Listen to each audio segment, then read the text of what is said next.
Earlier today, I recorded a video about a big fear I have revolving death. I used to fear that I would die with lots of unfinished projects, especially with my computer games. And I'm very relieved to have submitted 3 papers that I hope get published. But at least they're out there right now. Other people know about it, and I'm sure there's going to be other people curious to look into it. And I am relieved, and I feel like I could check out any time now. And I won't be too upset if I get COVID-19 or get robbed or something happen, wildfires, and I think I can let go now. I used to have another big fear involving dying, and that is reincarnation. When I was working on my PhD, I dated a girl who came from a dysfunctional family.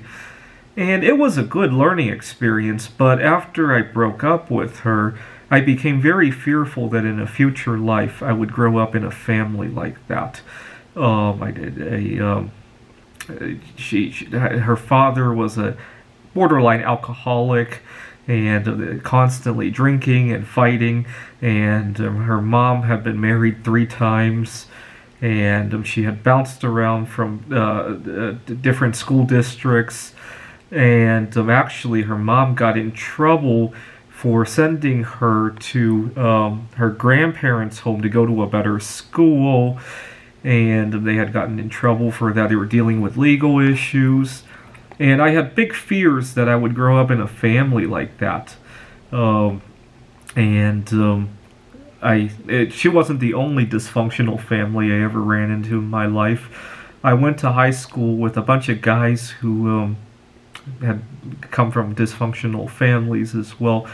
And quite a few of them got in trouble with drugs, with drinking and driving.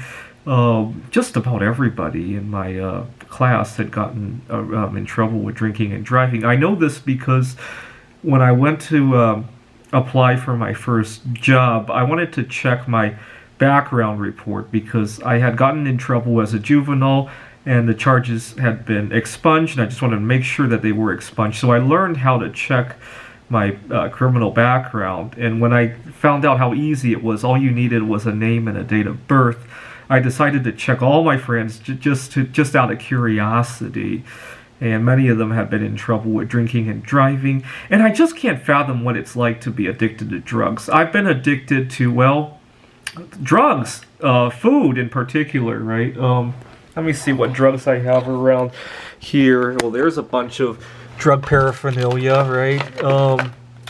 Well, there's another bar of drug paraphernalia, and especially I love fish, especially.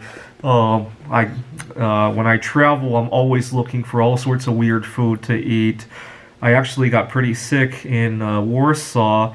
I had eaten some raw squid. I had never seen the kind of squid that I saw in Warsaw, and as a result, I got food poisoning, and I ended up in the hospital for COVID-16 back in 2016.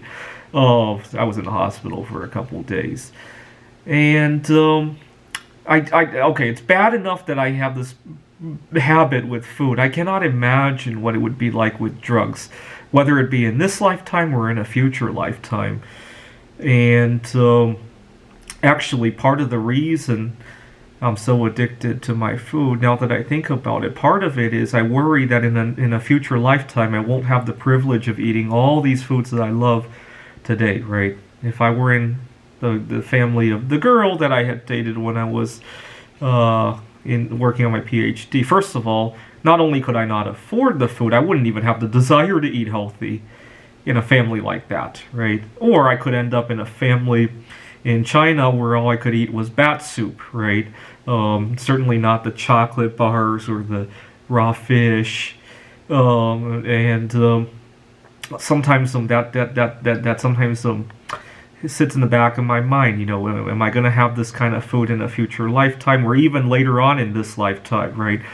But I'm so pleased I sent those papers out, and I'm so pleased that all the foods I gotten to try in the last 33 years, right? Even if I don't get to have them in the coming years, I'll always carry the memory of all the foods I had, including that time that I went to the hospital for a few days for COVID-19, right? That was a good life experience as well.